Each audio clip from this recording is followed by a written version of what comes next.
Why not? After, Otherwise, yeah, exactly. Episode 11. Episode 11 it is. Coming at you. Oh, sorry, you just caught me reading something. Oh. You just caught. Well, seeing as this is basically the Focus Bikes episode, it would seem. The Focus special, as we're calling it. I was just reading the catalogue, you know. Let me just hide this bike in the background. I know, right? I feel bad getting my teammate on to. Do you know the thing is? You know we do these we keep it secret who we're getting on. Yeah. Have you ever thought about how stupid that is? Because in the title you'll write who the guest is, so anyone who's watching it already knows. It's not a secret to them. Yeah. That's a fair point, actually. I've never thought of that either, to be honest. I've never thought that. Yeah. So and people will know because with it. Hopefully I'm going to have time to edit everything and get this uploaded tonight to YouTube's. Yeah. So in the morning, people will already know before the audio is probably out. So, yeah. That's the thing, we have no secrets. Zero secrets. No secrets on the internet, is there? No, none. Yeah, exposes all of your weaknesses and stupid ideas. So Geoff Gulevich, the legend, Gully. Yeah, man. That's pretty cool. You have some guests, man. You've had all kinds of guests on your show. It's rad, isn't it? It is cool, isn't it? It is really cool. Yeah. And I don't really, which is cool actually. I like when we do this. I don't know Geoff at all. I've literally never spoken to him. I'd be sort of honest and say I don't know much about Geoff. No, he's a free ride legend, isn't he? He's a free ride legend. I know that, but I don't know him. We've never really spoken. We might have spoken a few years ago when we were the joystick distributor, because he was the joystick rider. Okay, yeah. So, but yeah, don't know anything about him, dude. So excited, isn't it? It's funny. You make friends with so many people just as guests, but it's actual friendships, and it's just through a conversation, isn't it? It's weird, isn't it? It is strange. It is very strange. Because actually, people talk about how well we get on, but we've met. You know what? I've had so many messages saying, dude, I have so many. So good just hanging out with some old buddies, but it's we met through podcasts. Yeah, I have. Your podcast. So many of those messages. It's crazy. Yeah, it's cool. It is cool. It's really, really. It's one of the coolest things about this whole process is that these people do become friends, and especially when you're a little bit nervous at first to talk to people, and then it's sort of continued friendship. And not only is it friends, but I guess sometimes a little bit of business stuff comes out of it too, which is always cool. That's that always helps. If I can help someone get a deal or whatever, or just hook people up, then that always feels nice. But yeah, it's weird, dude, when you really think about it. I was talking about that exact thing today with Jace, who does Gypsy Tales, because he's just had a guy on whose name is it's a really, really interesting guy, actually. He's called Julian the Jackal Wallace, and this is a cage fighter from Australia, right? Full tattooed face, gnarly looking bloke, really gnarly. He went viral because he sort of got in this other fighter's face who was really, it was you actually. I know exactly the one you mean. You know what I mean? And then he knocked him out. Viral, yeah. And then he knocked him out. The little Chinese guy knocked him out. Yeah, that guy. So he's just been on Jace's show, and I was chatting to him about it today.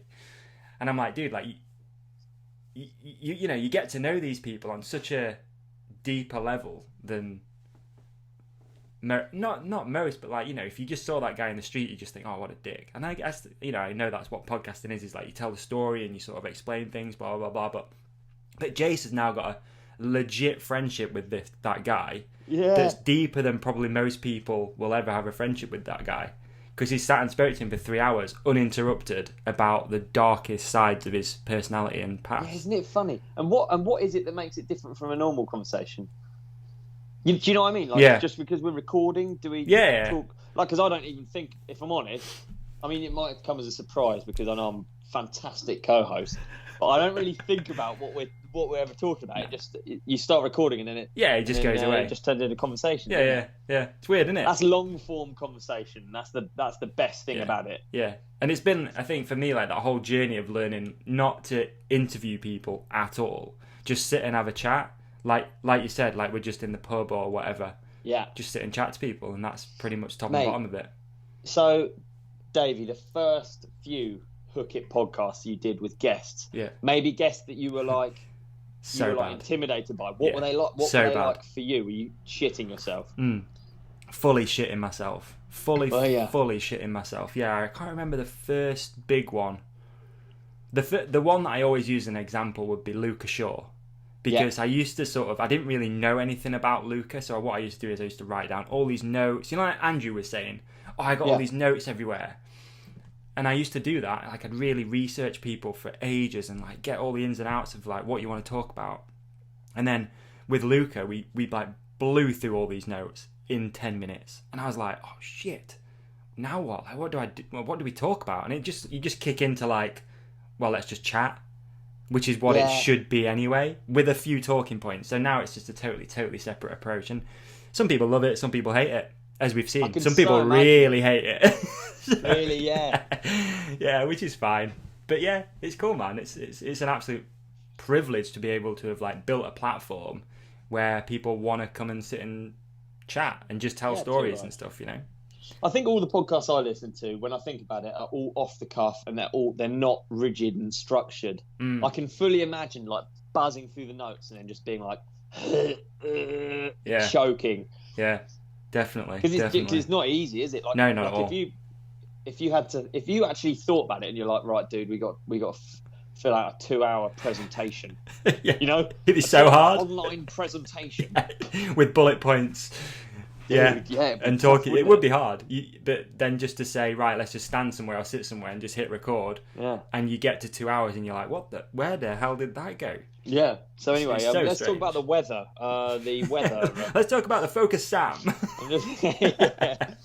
Yeah, I didn't mean to actually do a shameless plug, but it's just funny that we've got 2 Focus riders on, so let's just call it the Focus.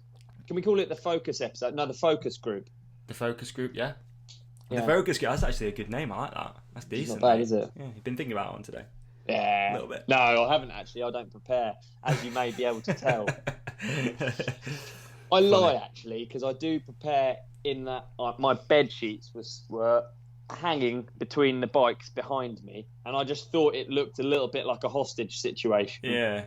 Why? You know, with you've been building dens again? Yeah. No, I haven't actually, no. I just cleaned my sheets. Yeah, because although I look really dirty and like a scrub, I actually try and be clean. It's weird, like we don't have a washing line at home. So everything goes in the dryer, which is just so bad for the environment. And today I'm like... you got a dryer? Yeah, wash a dryer, mate. You know. Nice, dude. You've had a jet ski, you've got a dryer. You don't fuck about, do you? Living the dream, mate, up north. It's tropical up here as well at the moment. So nice. Yeah, down here too. So nice. Hey, man, I got to say, life has become slightly more normal for me. Yeah. I know we always start off sort of talking about kind of coronavirus-ish issues, or you know, I don't know what we've been up to. And for me, life is starting to feel a little bit more normal. Is it? Like my girlfriend is going to go back to work tomorrow, I think. She's a vet. She's a vet. Yeah. Yeah, well, she's just been furloughed, so they go down to like skeleton staff or whatever. So she's going back to work, and I think she probably wasn't looking forward to it. But then actually when it comes around, you're like, oh, it'd be nice to have some structure to life again for her. And then we're obviously being able to ride with like one other person is just game-changing, I've seen you've been riding with Bren. Yeah, and I've got my jump bike out as well. Sick. Which has been the longest period of my life I've not ridden my jump bike, which is pretty weird for me. Yeah. Definitely. So were you riding Bren's jumps as well? Yes, rode Bren's jumps. I was scared, man, because I was like, you know, it'd been 9 weeks off a jump bike, and I've just been kind of just sitting down pedaling largely. Yeah. I go down a few tracks, but go down real slow. Like I've been sort of taking it seriously, and then I just turn up to Bren's house, and my bike's so ratty. My jump bike's always been so ratty. Right. Yeah, and I'm like, it feels so small. A jump bike feels tiny compared to a cross country. Yeah, super alien, I bet. Yeah, really alien. Yeah. And then Bren's new jumps, I don't know if you've seen his like backyard build. Yeah. So they come straight out of a turn, straight into a lip, and there's nothing to warm up on. You're just like, right. I guess I'll remember how to ride jumps again. I don't know. It's funny. Yeah, weirdly nervous though. Yeah, I bet. I've not been nervous for a long time. I bet. I was thinking about it. It's kind of in the same way actually, because I've not hit a dirt jump for years, and I was like, I wonder if I came down to yours and you were like, let's go ride Bren's place, I'd be like, I don't know about hitting a dirt jump anymore. Yeah, I know. A little bit out of my comfort zone. Yeah, definitely. You sort of swapping between bikes all the time. I used to, when I was younger, I could ride any bike, and not care. It didn't even matter. I never even thought about it. And certainly now I'm older, I definitely like first runs. I'm like, whoa, this is small. Whoa, this head angle's steep. I need to get back on that program. I think I sort of miss dirt jumping. Yeah, it's a good one. I miss it. Like just pump tracks as well. Like I don't really ride pump tracks anymore or anything like that. Yeah. I need to get back on that program at some point. So I've ridden jumps at Bren's, and then I've also ridden our spot in my friend's back garden, the John Pound. Yeah. We basically did a load of digging before during the winter. Yeah. And changed every single jump. They've been pretty much the same. We're lazy as anything. They've been pretty much the same for like 10 years. Right. And then we made all of these changes, and then the other day we rode them for the first time, and it was terrible. I can't believe how much time you get in the air on those jumps. It's such a crazy feeling. Really? After just going from like cross country riding. Oh man, yeah, and I got the buzz again, you know. Sick. Yeah, it was really, really good. I'm enjoying life right now, just even with this small amount of freedom that we've been. And you've been working today, or what? Do you know I have actually with my great friend and work colleague, the track building, Christian Fairclough. Yeah. He does all kinds of jobs. He does like oak barns. He does swimming pools. Basically works for loads of people with big houses around Surrey. Right. He works like swimming. Who buys a swimming pool? They've already got jet skis, obviously. but me and Bren were in diggers. He's just been beating the drum, telling us where to dig. Cool. Yeah, so we've been digging a swimming pool. It was good fun, actually. All right, you on tomorrow as well, or are you doing it in a day? Yeah, I think I'm gonna do a half day tomorrow. Half day Harry tomorrow as well. Oh, sweet. See, I didn't know you had that talent. I guess probably should have figured digger out. Driving? Yes. No, I'm not good though, dude. No. Are we talking actual scooping? Yeah, like don't tell the customer, but I'm at the a strange swimming pool. A building site digger. Right. Oh, that sounds really bad, but no. Okay, so all I mean is I'm comparing it to like Nicky Wiles. You ever seen Nicky Wiles on a digger? No. Or Nico Vink or Clemens Caudella. Yeah. So they can take like it's called a 360 tilt, I think. Right. I don't really know what I'm talking about, but they can basically shape an entire line with a digger. Right. Yeah. If I tried to do that, it'd look haunted as anything. It'd be like Exciter bike. Yeah. I can do like basic building site groundwork. Okay. Badly. Okay. May I add. Fair enough. All right. Yeah, it's a different skill, like leaving stuff all perfect, and I just make a mess. But I enjoyed it today. It was good. Nice to get out, do something different as well, isn't it? Do you know what I mean? Yeah, definitely. It's still pretty weird. Like you're on a site with, like it's weird for me because the people that I was with have been working the whole time. Have they? You know, like Christian's had construction's all these been jobs on. Open, hasn't it? And he works alone a lot of the time for some of the work, and he subcontracts people in. So he's like, he basically hasn't like less has changed for him. Right. Whereas I'm there, I'm like, wow, look at all these people, man. There's like 3 other people. What about all those people who hit the beach, man? Oh yeah, holy crazy. Shit, so bad. It's just, I hope we don't have to do another lockdown. I mean, the thought of it is insane. Isn't it? Like, I mean, I can't imagine going back in. No, I mean, obviously everyone just says that on Facebook. All the Facebook pandemic experts are like, another lockdown, here we come. I really, really hope we don't. But it's such a shame that people do that. It really is. It's a sort of... I was thinking about it today while I was out walking. I'm like, what do these people think is going to happen? They're going to go to the beach, and for some reason nobody else had the same idea. They're like, oh, we'll go to the beach. No one will go to the beach. Oh, there's 10,000 people here. Who'd have thought? On a beautiful day. It's hard not to be shitty, isn't it? Mm. But I think the best way to go about it, we were talking, me and my girlfriend were talking about it the other day. The best way to go about it, I think, is just worry about you, worry about what you're doing and your impact. And I don't like the idea of like giving people shit that are out on big group rides. You can do whatever you want, but I personally want to like go to sleep knowing. You're right. You said it. Yeah, you said it a few episodes ago. You said like, broken record, dude. Yeah.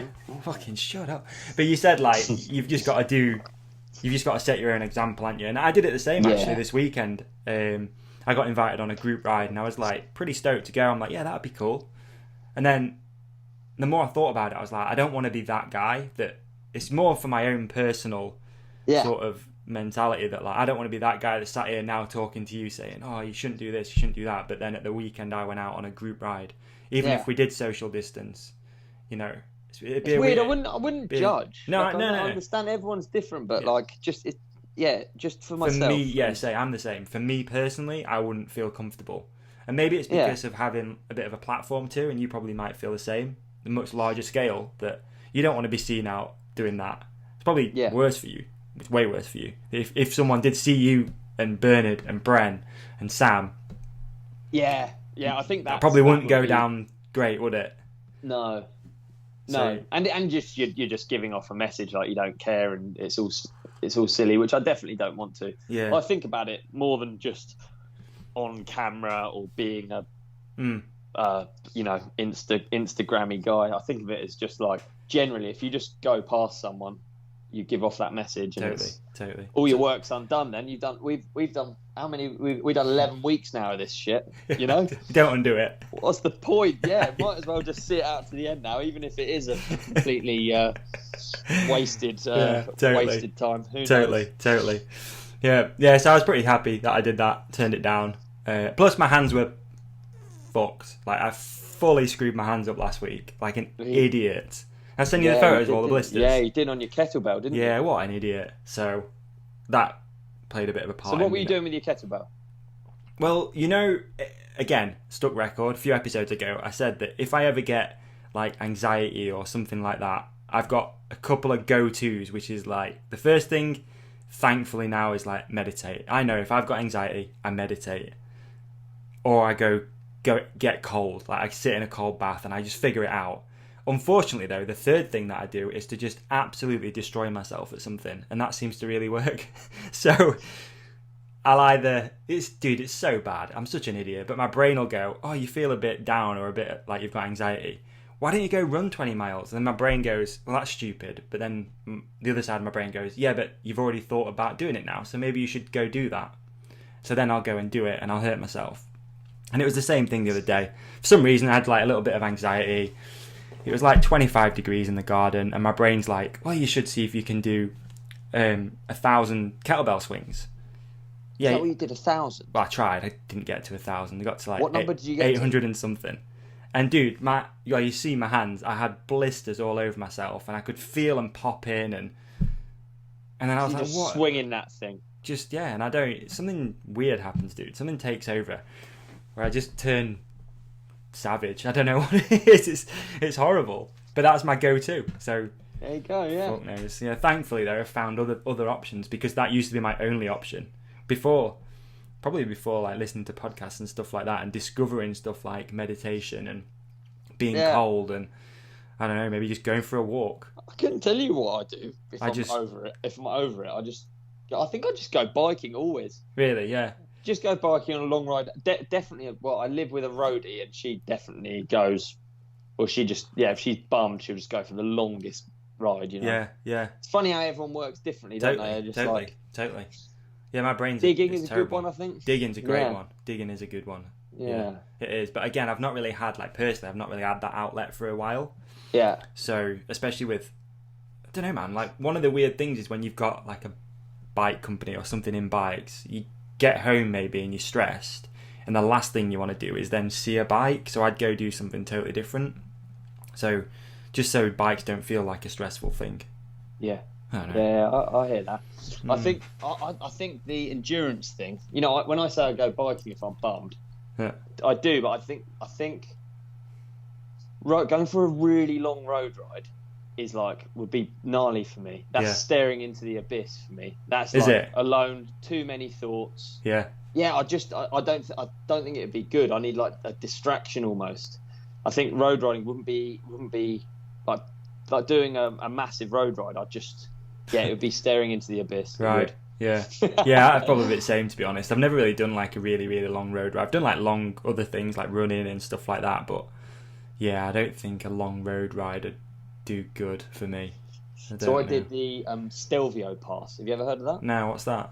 So it's in Italy, and it's like, basically, if you see a lot of road catalogues, you'll see like the windy mountain roads. Yeah. And a lot of the photos they use probably will be, well, there's a number of different like famous roadie climbs, but it's ranked like the number one you have to do it roadie climb. Okay. So I did Stelvio with my girlfriend, and she's obviously annoyingly quick. So she's just set off, and I'm just doing it on my own. And this is like it's like a bucket list thing for roadies. Right. And I'm going up it, and I'm just so mentally weak that I'm honestly up on this like stunning road, and I'm like, oh, it's boring. Like, how dumb just in first gear, like. Oh. Yeah, I'm so bad at it. I'm such a weakling when it comes to like long rides. Right. Like that. Off road, I think I'm better, but yeah, it's so funny. Right. So anyway, I got I said, George, you go ahead, and she took the pump. Right. Because as I'm that lame that I don't even carry spares. My girlfriend carries the spares. Yeah. So I got a cut in my sidewall, my tire. So I'm like, by this point, I'm so over it. I'm like, I'm probably like 2 hours into this ride going up this climb. Right. And George is up ahead bombing, and I've called her, and she's not picked up. Damn. So I carry on. I try and find someone. I've got a tube. I just don't have a pump. And I've patched up my tyre wall. And then I look at my phone, missed call. So I dial back up, call her again. Phone tennis. Basically, what happened was Georgie ended up getting third fastest time up the Stelvio, which is like insane. But she would have done way better. Like on Strava, she's a little Strava person.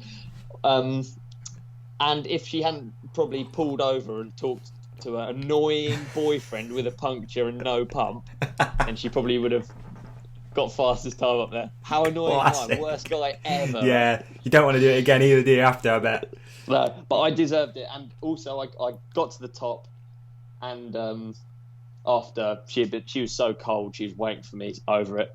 Right. And then the descent, I paid the tax by having about 40 psi in my front tyre. So the whole descent, I had to just drag brake and go really slowly. Oh no!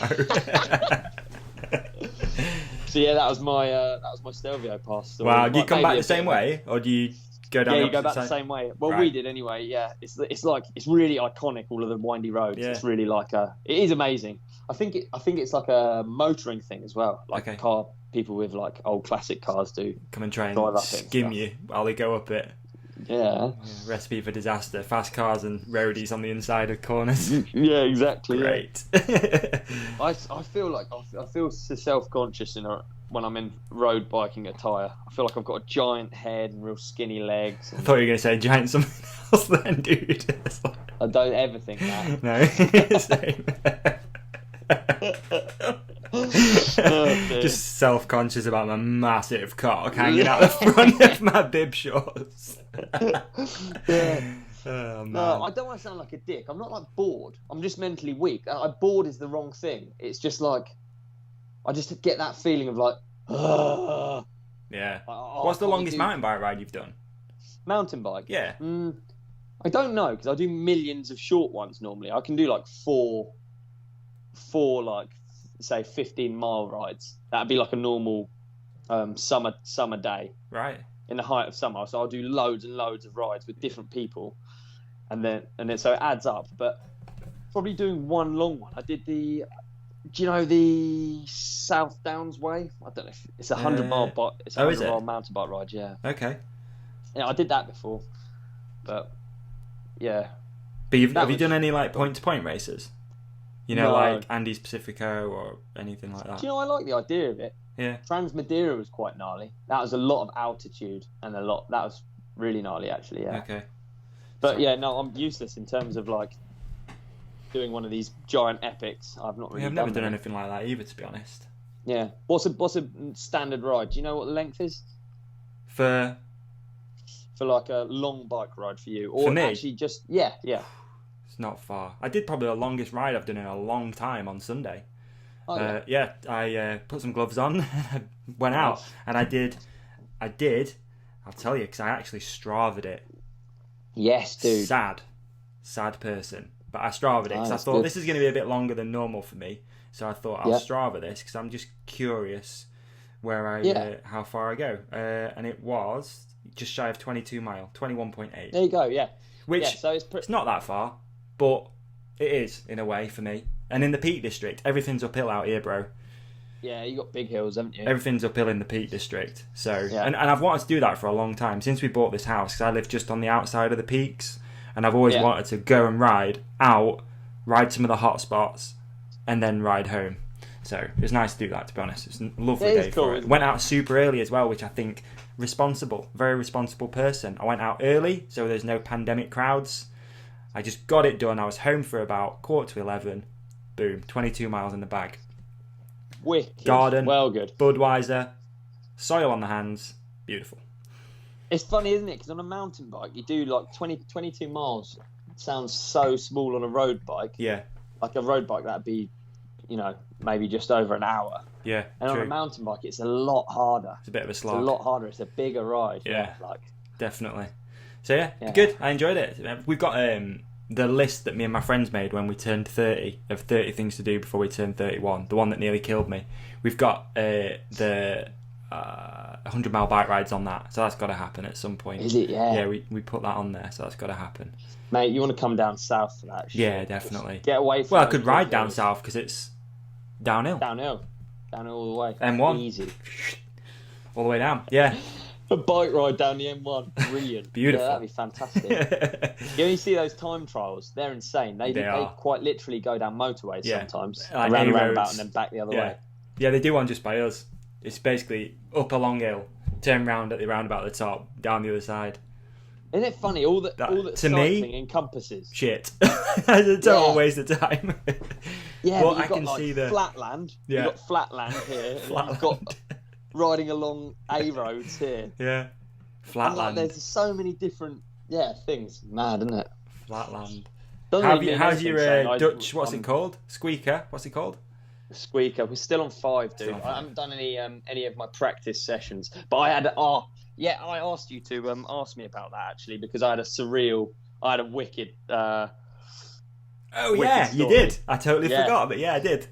Yeah, so obviously I have been actually really trying, and I'm not naturally very good at that stuff, I don't think, and I've always wanted to be able to do it. And I lucky enough to have a FaceTime coaching session with none other than Danny Mac. No way. How cool is that? That's rad. That's real cool. Yeah, and it was like he was you could see all the pallets in the background. He'd gone outside to work out how to do a squeaker to give some tips. Amazing. It's just so sick. Surreal. What a boy! I've got no excuses now. I've got to learn how to do it. What a boy! That's awesome.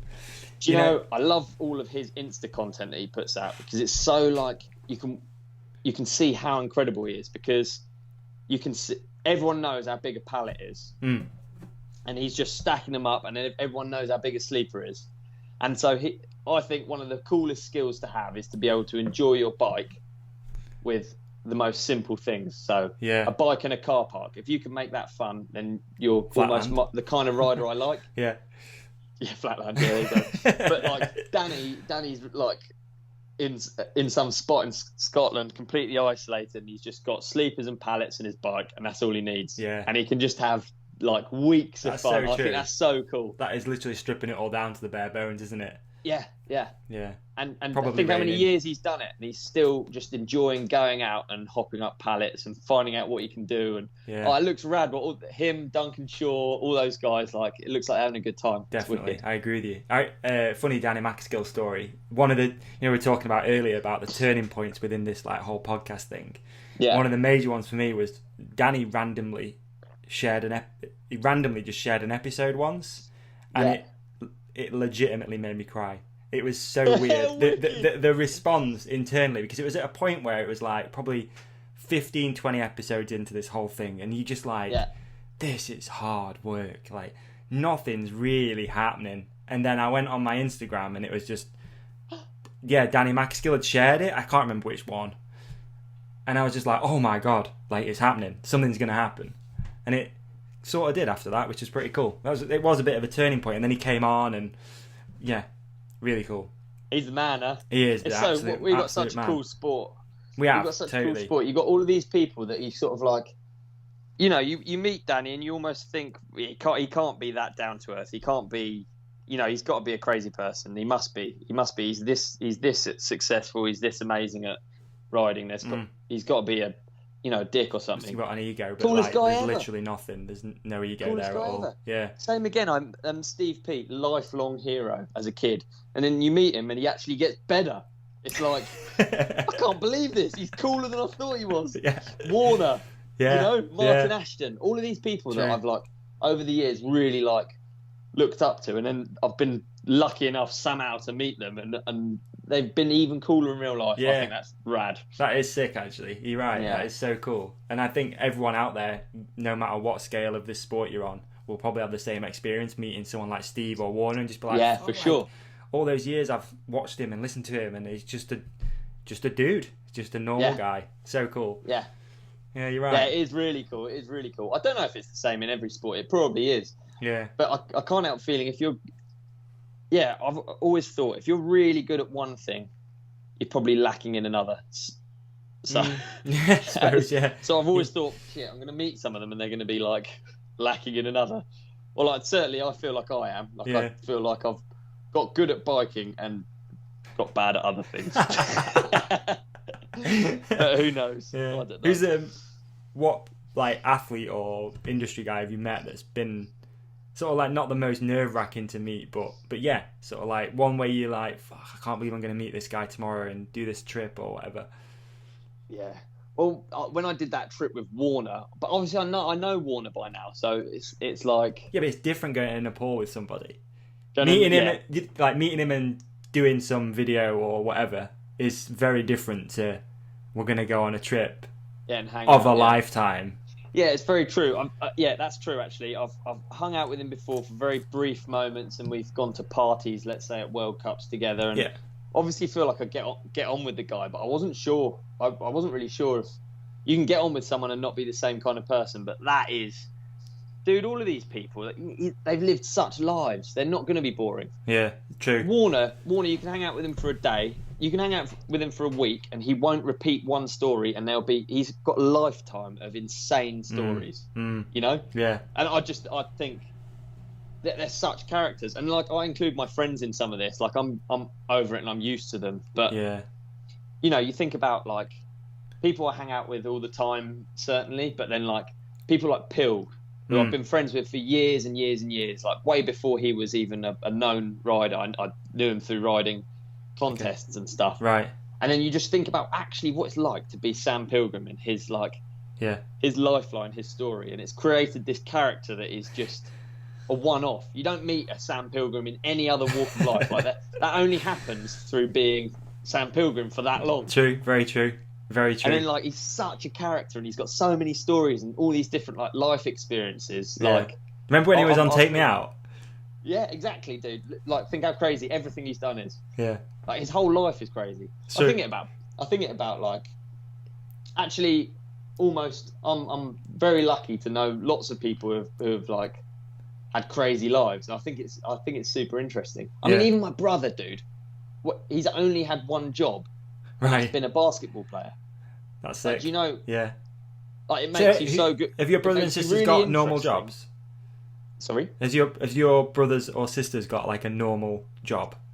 Yeah, why are you bringing my sister up, dude? Shit. Fucking hovering around, man. Well, I know about your sister. And you called her Sticky Vicky as well. I'm so sorry that I legitimately got her name wrong. No, I love that. When you said that, and I was like, funny. Yeah, whatever. And then I looked through the Instagram thing that night, and I was like, oh, I actually did get a name wrong. That was brilliant. I loved that. Thanks for organising that. I thoroughly enjoyed it. Because actually, I haven't, like, obviously through all this, I haven't really got a chance to hang out with my family all that much. We talk a bit and stuff on stupid Zoom calls and stuff. Yeah. But it's weird, isn't it? It's always good to see them. Yeah, you just miss everyone a bit more, don't you? So yeah, it's like, nice, man. It was real nice. That was super funny, that was. It was good. I enjoyed it too, man. It was real good. Yeah. People seem to have... your mum's got a bit of a following out there now. There's people asking for bee merchandise. Yeah, exactly. Yeah. So funny. Super funny. Yeah. And Boris was brilliant afterwards. That was a super fun episode last time, wasn't it? Yeah, it was actually. Yeah, it was. Yeah. I enjoyed that one. I've enjoyed all of them, dude. And I know we're sort of reversing back to the podcast again, but like so many people have reached out and said that they're enjoying what we're doing, and it's like, you know, there's a normal message like, oh, dude, really enjoying it, but there's like legitimately people reaching out saying, you know, I'm struggling and this is actually helping me, and it's like, wow, that's really nice. That's sort of lovely to hear that from certain people. So yeah. And hopefully they move on from the podcast where we talk about fingering chickens and stuff, and hopefully they move on to ones that actually are like have a bit more, you know. Yeah, they might struggle to find them in here, but yeah, yeah. It was weird. I did an actual episode of the podcast during the week, which comes out tomorrow. I guess if you listen to this, it'll come out on Friday. Yeah. It was really weird doing something a little bit more not serious, but like. Yeah, I don't know. It's definitely made me rethink a few things, if I'm honest with you, about like just interesting, the style and whatnot. And yeah, man, I think about it all the time. I think like what people actually want to see isn't necessarily like something polished and you know, totally. Like the stuff that we talked about it before, but the stuff that people really relate to is the stuff that people really relate to. It's like. There's been like loads of times where I've put something out on here and you've probably done something similar. Well, you definitely do it with Mike Rides, but like, and you think, fucking hell, sound quality to that's bad. And, you know, this, and you're like, fuck, I shouldn't have said that. But then people like seem to like it. And I mean, it's the human element, isn't it? Yeah. It's like, there's going to be a cough in the background and there's going to be a dog, or you know what I mean? There's going to be that stuff until we got like a studio set up, which is probably going to happen. And just sort of level that side of it up a little bit. It's just like you said, it's the human element of it. Like, and I'm just honest. It's like I don't know what I'm doing. I do not know what I'm doing most of the time. I'm just winging the whole thing. So yeah, totally. I hear you, dude. I mean, what sucks for people like, you know, you think about certainly. Well, the easy example is someone like Aaron Gwynn, and obviously we touched on it when we talked to Clay. He's like this dude. He's obviously incredible at bike riding. Yeah. At racing, at this and that, but no one knows who he is, and like, do you know what I mean? Yeah. I spoke to Clay the other day actually, because that documentary's been pushed back a little bit, I think. Yeah. A few people started messaging saying, "Oh, when's this coming out?" Because that's been probably like 5 or 6 weeks now. So I hit him up, and basically for everyone that's asking, it's been pushed back a little bit for some reason or another. Got you. Well, I mean, the cool thing for the World Cup riders is they've announced that they're meant to be doing this full season with double weekends, and who knows, man? Who knows? It's going to separate the men from the boys, that is, a little bit. Just the travel of it as well. It's funny because we probably should have spoke about that with Boris, but we didn't. It's like but Boris was brilliant. I'd rather talk about elephants falling out of trains, and if I'm honest. But it's going to be a weird, and the same with the Supercross too. I don't know if we spoke about that, but 7 rounds, 3 weeks. It's going to separate the men from the boys, man, and I'm looking forward to that. I'm like super looking forward to it. Saturday and Wednesday races, mate. Fucking living the dream. I guess it won't be so weird, will it? Like, I don't know. Like the Supercross will be so cool because you'll hear bikes more, but something about the atmosphere and the crowd roar, is part of Supercross. Yeah, it's true. Isn't it? Yeah, but then like equally, I love a raw video where you hear engine. Have you watched any of the UFC fights? I haven't. With no crowds. I haven't. Mate, it is so much gnarlier. Really? Like they had a really gnarly fight the other day with I can't remember his name. No, I'm useless. I can't remember his name off the top of my head. But Masvidal fought, you can just hear. Has he? Did he? Not yet. Maybe not. Maybe not. Okay. Maybe not. I don't know. Anyway, Spoiler he probably alert. has. You're probably right. We're useless. It's not a UFC channel, is it? Whatever. But the sound of each thud and each like, and like you can hear all of them, and you can hear their coaches. Like you can hear the coaches like telling them what to do and stuff. Rogan's talked about that each corner could hear the other corner, so they were just countering whatever they were saying. I found it so weird, like hearing the thuds. It makes it so much more real. And then at the end, to raise your hands and it just be like, "Yeah, dude." Yeah, woo! just like 5 guys, like blood all down your face. And why did they need the huge stadium? Tell me that. Why did they need that? Just do it in a... It only makes it more echoey, doesn't it? I suppose, so yeah. Should do it anywhere, couldn't they, really? Should we see if... Sports hall. So we see if Jeff's ready. Yeah, let's do it. Looking forward to it. Geoff, he's been messaging saying he might have given me the wrong thing, so... Uh-oh. Do you want lift music? You can do something if you want. I always love a bit of lift music, mate. I'll get some lift music up, man. I've got to do some co-hosting. He might be coming in. He might already be here. Well, I'll just work towards it. All right. You know. Here we go. Yo. Hey. Yeah. How's it going, guys? What's Good, up? How are you? Very well, thank you. Nice to electronically meet you, Geoff. I was saying to Ollie before that we've never spoken, so thank you for coming on the podcast for the. We did it. We're talking. The Focus special. What would you call it? It's the Focus. Focus group. The Focus group. The Focus episode, basically, in it. It is. We're taking. Stay focused now. Yeah, exactly. You've got the branding on. I messed up. I haven't got the branding. Well, let's go on the same page then. There we go. So it's morning for you, dog. Yeah, I got morning hair, so I threw a hat on. I got lockdown hair, dude. You should see the state of this shit. It's bad. Yeah. It's not good. Not good. The lockdown flow is strong. Yeah, you do need a hat, actually. It's way easier to cut the whole thing out. Is it? Yeah. Keep ignoring me when I'm like, please wear a hat. There you go. That's the screen grab. Classic. How are you guys? Yeah, all good here, man. To be honest with you, yeah, we've just been sat chatting some shit as normal for the last half an hour, 40 minutes. So, just chilling, dude. It's 6:15 in the UK. It's still sunny, which is insane. I don't know how this is happening. What month is it? June? Is it June? May? May.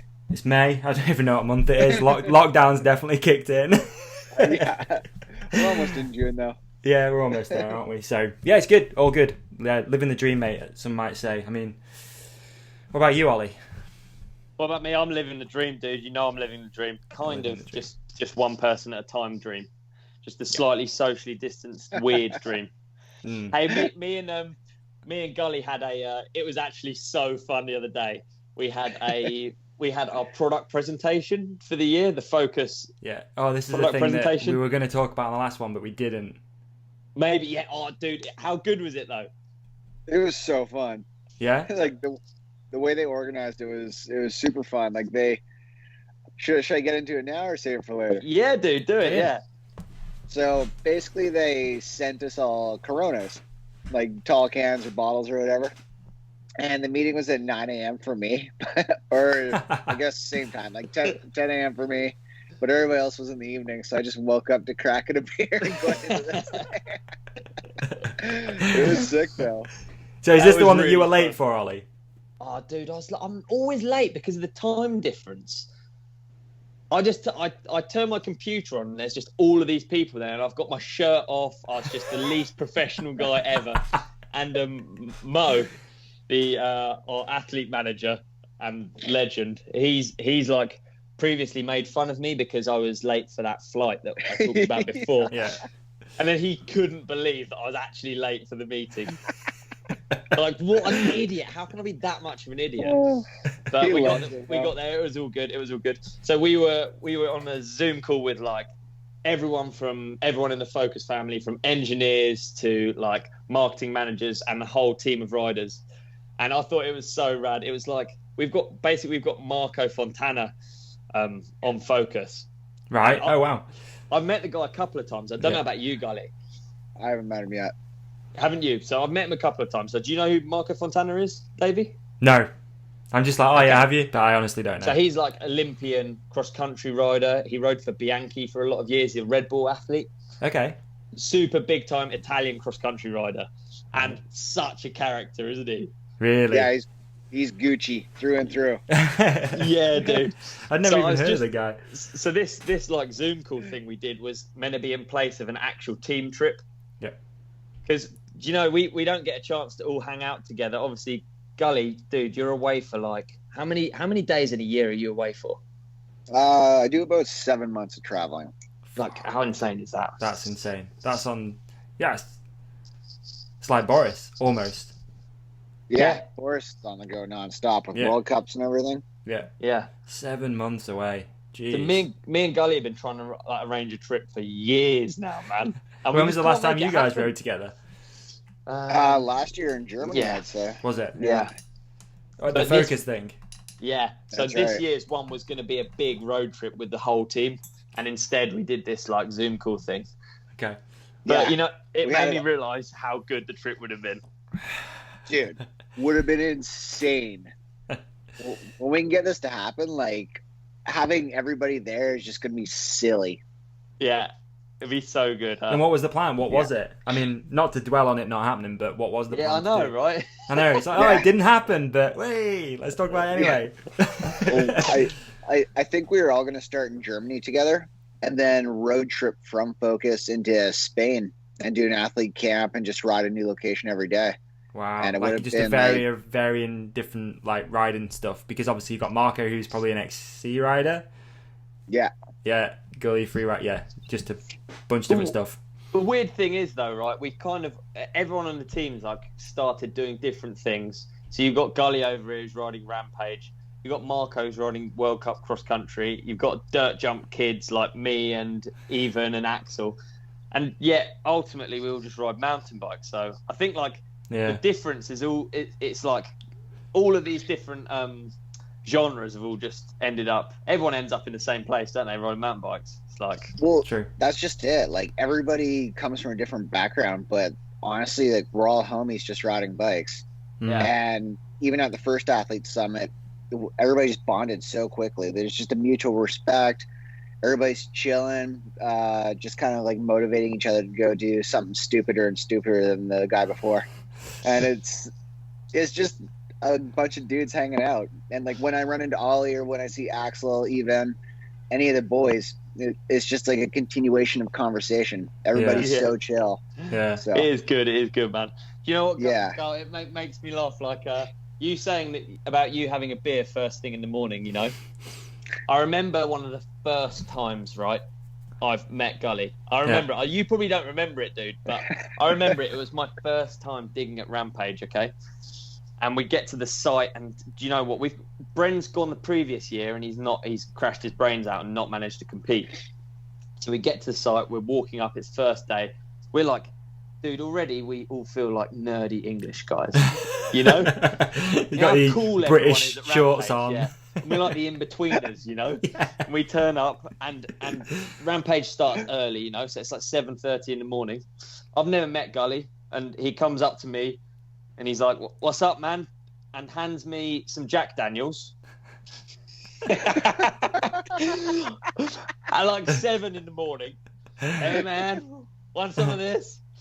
So I have to be like the in-between English guy. I can't be like, no, that's a bad idea. We don't drink till 7:30 at home, thank you. You know, nowadays, dude, I'd be like, no, that's an awful idea, Jeff. Jeffrey, no. Put that away. Yeah, exactly. But back then, I was just like, whoa, Gully. Yes, please. You're a great ambassador. Nah, dude, you're a legend. That's classic. So how long have you guys been teammates? This is year 3 through Focus. Right. And hopefully we're going to keep it going. Yeah, dude. Many Awesome. more. We're going to get some more trips on the go for sure. For sure. I remember more from Rampage, actually. We should talk about Rampage, I think. It's good. It's a good topic. I love Rampage. I love talking about Rampage. Oh, man. Yeah. So I remember in practice, because I didn't, obviously I've seen, you know, back then, probably it was a long time ago, it was like a little bit earlier internet, but I'd seen obviously pictures and videos of the man we're talking to here. But I remember we were working on a ridge over the other side, and you don't really see what other people's lines are. Huh? Mm-hmm. So we cruise around first day of like practice before qualies, and it's first thing in the morning. He's probably just had his whiskey. And your boy over there drops in and does the most nasty. I think it was a flip. It was a flip. in the middle of this just horrible like spires and stuff. You've built a horrible takeoff, massive step down. I remember thinking, "Whoa, Geoff Gulevich is crazy." It's nuts there because you literally just need to jump into it. There's no easy way to warm up. Like it's not a bike park. You build a gnarly line, and there's no warm up into it. And often there's another big move leading into it. So Jack Daniels comes in handy. I was going to say, what's the tip for turning your brain on? Is it Jack Daniels? No. What's your most memorable rampage? Oh man, how many you done actually? I've done 5. And a vet. I got 5th one year. That has to be my most memorable. Just everything lined up. Felt super strong on the bike. Judges were stoked, and so was I. Yeah. But the most memorable, I'd say, was my bag crash the second last year I was there. And that year I guinea pigged the Oakley Center. No one had hit it yet. And I literally was coming up a bike length short. Like, I talked to the builders. I was like, same speed as last year? And one of the guys was like, yep, exact same build. And I was like, man, it looks a little bit longer. He's just like, nope, exact same. But it turns out it was about 10 feet longer. Oh, man. And I went off, and I was going to fully two-wheel case. So I ditched over the handlebars, and I basically 40 feet to the knuckle, crumpled into myself and tomahawked down the landing. And, was somehow okay. But, yeah, it's got to be the most memorable. For all the wrong reasons. It's mad thinking back to, the rampages with those kind of wooden sponsored features, like you say, the Oakley Sender, and there used to be the GoPro jump. There's the GoPro step down. There was the Razor booter at the end. Yeah. What are your thoughts on what makes rampage? Would you like to see it a mix of both, or would you like it supernatural? Or it's really hard to say. I definitely think it's cooler when it's completely natural, but having vast areas of terrain and a lot of places you might get you might get brick walled. There's no way to build out of there. And building a couple of wooden features that kind of bottlenecks everybody back into main feeder zones, it's pretty key. I don't have a problem with it. It's better than just a flag and being like, oh, stay left of this flag or stay right of this flag and you're in bounds. Have a nice bottleneck feature where photographers and media can set up and have a guaranteed shot of something pretty rad. I don't have a problem with it. Yeah. But there has been the battle every year of fully natural or built features. And I don't know. I think seeing the evolution is part of our sport. And now they've kind of rerouted back to almost fully natural. I think it's the right path. But we had to go all the way one way and go all the way the other to see what works in the middle. Yeah, totally. I think you're right, yeah. Like you say, it would be good to have that one spot maybe towards the bottom where everyone's got a chance to do something on that one feature. It's interesting because the people that don't want it probably don't have all of the tricks that Gully has. So Gully's going to naturally, if you can do loads of tricks over these features, you're going to be stick some big jumps in. I'm cool with that. True. Exactly. It should be a little bit bigger. Yeah. You can just never win, can you? It seems like the hardest thing ever to judge an event and to put it together. Yeah. Oh no, there's always going to be people complaining, like there is with anything, right? And you can't please everybody, and you're going to be a lot happier the sooner you figure that out. Yeah. So is Rampage on this year or what? Is there any rumblings? What's going on? Who knows? Because you've seen Crankworks has just been cancelled, which is a bummer.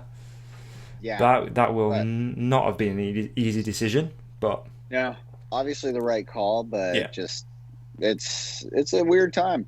It is. I'll just make and do. What's the situation like where you're at, Gully? It's pretty chill. Yeah, we've had. I think we've had maybe 1,200 cases in BC, in my province. Nationwide, I can actually find out the number right now. It seems like... What's that? Facts. It's good. This is Olly's job. If you ask Olly, he does anything. We got a co-host. Pull that shit up, Olly. Who says it can't co-host? So Canada nationwide has like 141,000 cases, mainly out. Oh no, sorry, that's Iran. That's not Canada. We've had 87,000 cases nationwide. Okay. And mostly that's based out east. But like in BC, we've had 1,200 cases total, which is obviously still shitty, but numbers are pretty low. And like we've had, I think in BC, there's not many deaths. Like it's pretty chill. Everybody's relaxed. We've been biking basically the whole time. Okay. I think you've hit share screen there, Gully. Oh, did I? See all the tabs you've got open. Porno. Yeah, dude. We can see all the porn you've been looking at. Can you now? Well, that's some crazy stuff you got up there. That's naughty. Oh, man. Why you put all your bank details on there as well? Whoa. I'm just really into Asian chicks. What?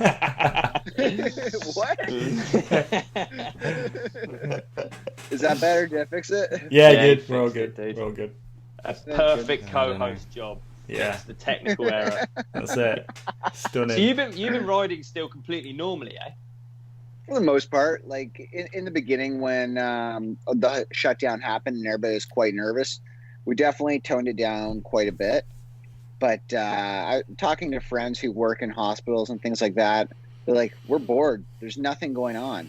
Yeah. Like, yeah, people are going to freak out if you were to get hurt and cause a stink, and I get it. In places that it was hitting hard, totally locked down. Like, take this seriously.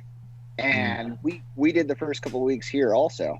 But, like, when you kind of realize that there wasn't much happening and the parks are still open, it's like, hey, want to meet up and just ride maybe show up 5 minutes after me and we just yell back and get like little sneaky rides in, and it's been super fun. There's been nobody out there. From all of this, I've not heard of any riders like any injuries. I guess you wouldn't hear it so much, but I think everyone's been good, haven't they? I hope so. Seems that way, yeah. You're right. Brent almost fell off his roof. Bren's in an asylum somewhere. I think he's fucking lost it. Mad, Lockdown's been tough for Brendan Fairclough for sure. Yeah, big time. Yeah. Yeah, I think that's quite a good thing though. But you would hide it, wouldn't you? If you come off and you're banged up, there's no point in telling everyone.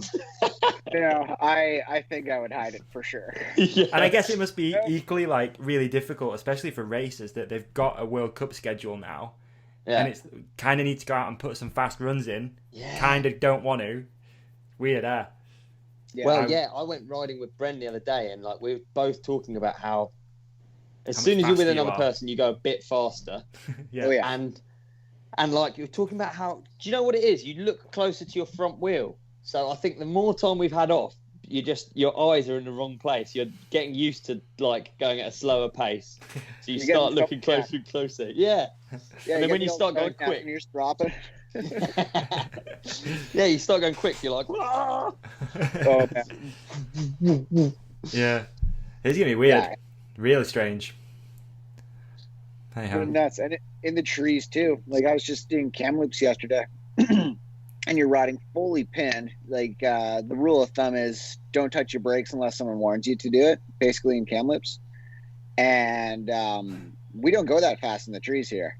Out in the open, we're just whizzing. First time I've worn goggles in like a year. I was like, ah! Really? Yeah. Oh man, hitting like 45, 50 foot booters, and like it felt good to be out. Yeah. That's insane. That's the same for here. We got real, like the tracks, like mile an hour wise. You don't really go that quick. It's the same exact in Surrey where I live.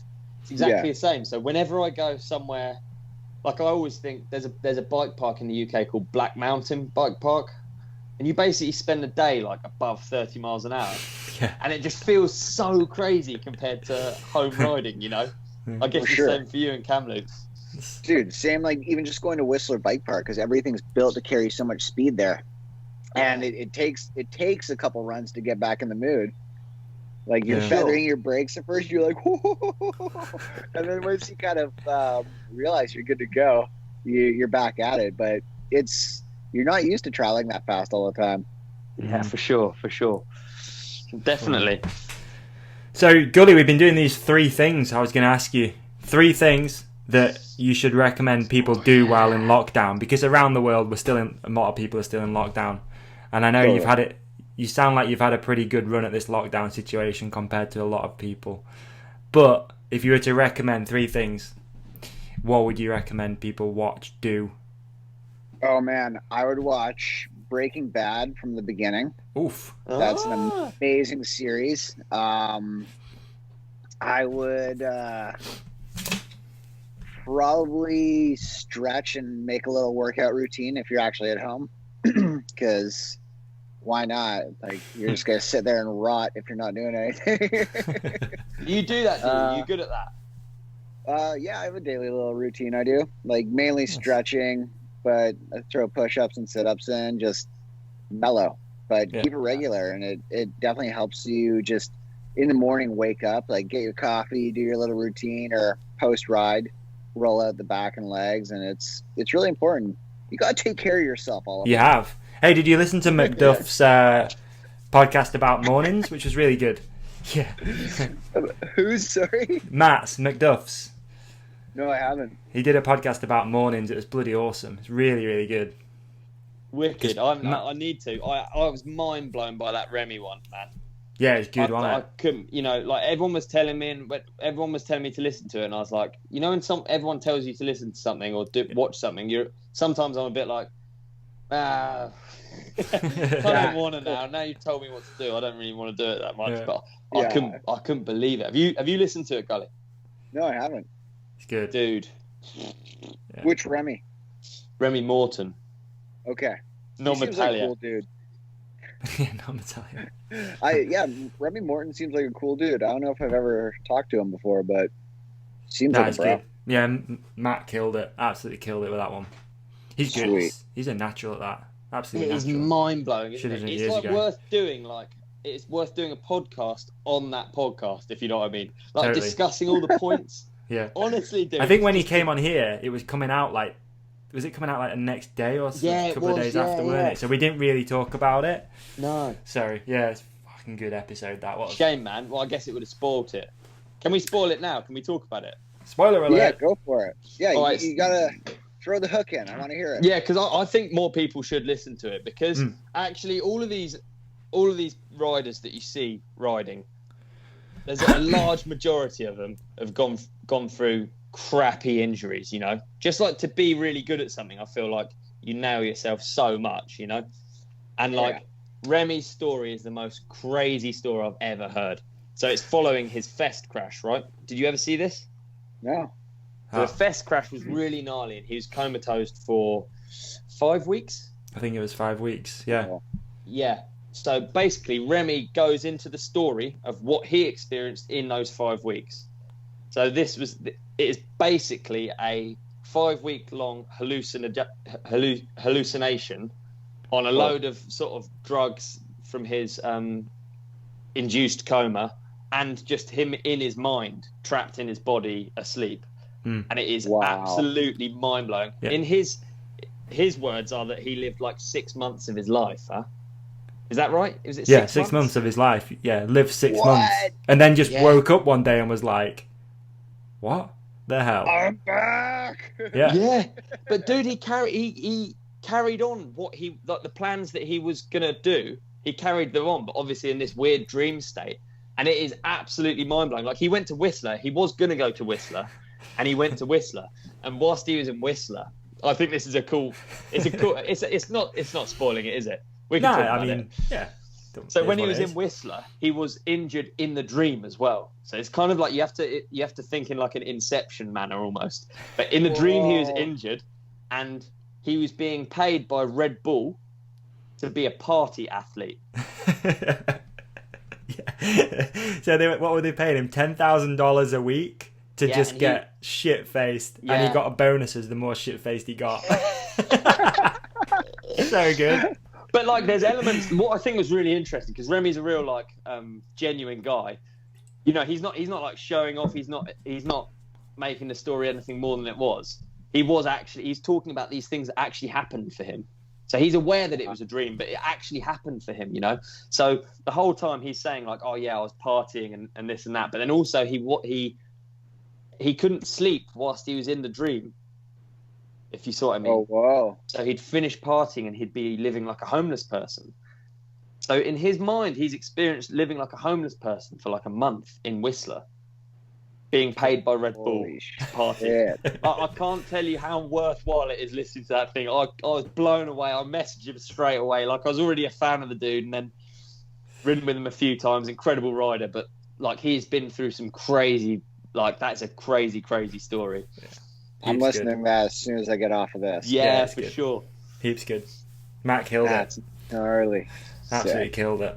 It takes someone really special too to sort of sit and not extract that out of him, but the way Matt put it all together, with the backstory about Remy and learning all that about it growing up and racing BMX and all that sort of stuff, he just he nailed it. He turned into a Joe Rogan, or I don't know, someone who's really good at that stuff. Conan, or really someone who can really like sit and, you know, give it structure and tell the full story.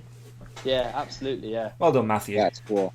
Yeah. Guys, So, dude, Gully, going back to you saying that you normally travel for like 7 months of a year, is this although you're still riding, this has got to be quite weird being home this long. Yeah, it's insane. Like, I can see my family, my friends whenever I want. It's pretty cool. Yeah. I honestly was in Kamloops for one night, and it kind of brought back some familiarities of being on the road. Like, I almost forgot my toiletries bag, like little things like that. You're like, oh man, I need to get toothpaste. I don't have toothpaste right now. Like, I've been using it at home. Like, it's. And are you seeing like family and friends properly? You guys don't have to social distance. You know, we're distancing. Like, I'll go just check in on my folks. Like, obviously, no physical contact, washing your hands regularly. Yeah. We're taking all the precautions, right? Because it just takes that bit of laziness to actually strike a spread again. Yeah, exactly. Yeah. And the closest outbreak that we've had was like literally a 6-minute drive from my place. Was the original epicenter in Canada. Oh. And it, it's diffused now, but still there's cases here and there. And it just takes that little bit of stupidity to spark it again. So, if you want to find stupidity, dude, just look to the UK on a bank holiday weekend when it's sunny. It's the absolute description of stupidity. Everyone just headed to the beach. There were thousands of people kissing, cuddling, sharing ice cream. We were just like, it's bank holiday. Fuck it. Let's crack on. Health and wellness. Yeah, health and wellness. It's bank holiday. Coronavirus doesn't work bank holidays, apparently. It's sensible. I feel like it is. We're also pretty spread out in the West, though. Yeah. Okay, yeah. Like, we're not like Italy, where we're 3 feet apart from one another at all times. Or, I wonder how India is doing. There's no sense of personal space there. Like, clean water, things like that. It's like, it's super scary to think about nations like that. It is, isn't it? And like, everyone lives on top of each other, and also I kind of feel like the recording of instances like is going to be off, isn't it? So even if it doesn't show big numbers on our little TV screen, like, it could be really bad, and they wouldn't necessarily report on it. It's a crazy thought, isn't it? For sure, it's super scary to think about, like, just what governments are willing to tell the world, or like what they might be kind of hiding or whatever. I don't want to get into conspiracies or sound like a weirdo, but it's very scary to think about. And it's stopping us from doing what we want, so it's got to go. It's got to go. Right. So true. Very true. Too right, dude. You got trips, by the way. Have you got trips still lined up on that? So far, I'm loosely planning on doing some British Columbia tours because there's just epic amounts of riding here that I've never been able to experience. So this is kind of a blessing in disguise because now I have an excuse to travel all around my own province and do some awesome riding. So Kamloops kind of kickstarted that for me, and I'm just going to plan like another 3 or 5 day trip every other week kind of thing, and just have fun, ride some rad stuff, and see people. It's cool from a distance.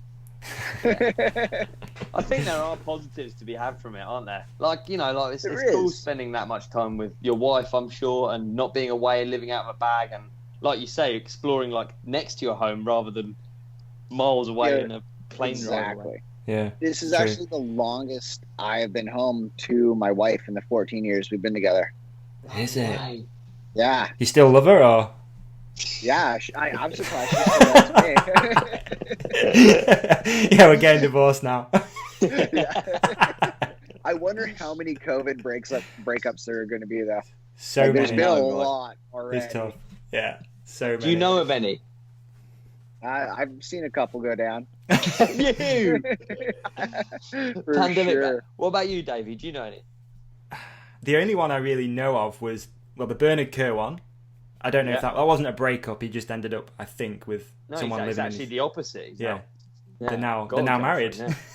Which is crazy. Got 3 children.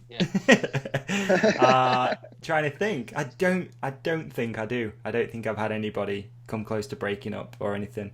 There's got to be, though. Like, many. All of us are lucky enough to not live on top of each other, I guess, like in a tower block, and we're able to go to the great outdoors and have a break. I've been very, very mindful of how I spend my time at home, let's just put it that way. I know that I need to be out most of the day, and then we're okay.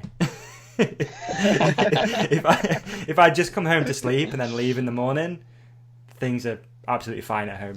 That's how you got through it. It's great. All right, babe. I'm gonna go outside for a couple hours. Bye. See you in the evening. But in all seriousness, I don't know anybody. I don't. But no doubt, it's gonna be tough for some people, isn't it? For sure. Yeah, it's been pretty rad. And like back to the point you were saying about you have kids, Gully? Sorry. You have kids? No, just practicing. Okay. Just doing practice laps. Rolls off the tongue. Yeah. What? But like Ollie was saying about the positives of all this, and if you use a bit of creativity or just think of things, there's so much you can do. Like for me, like I was saying, traveling around BC or riding local trails, in addition to actually doing trail work again.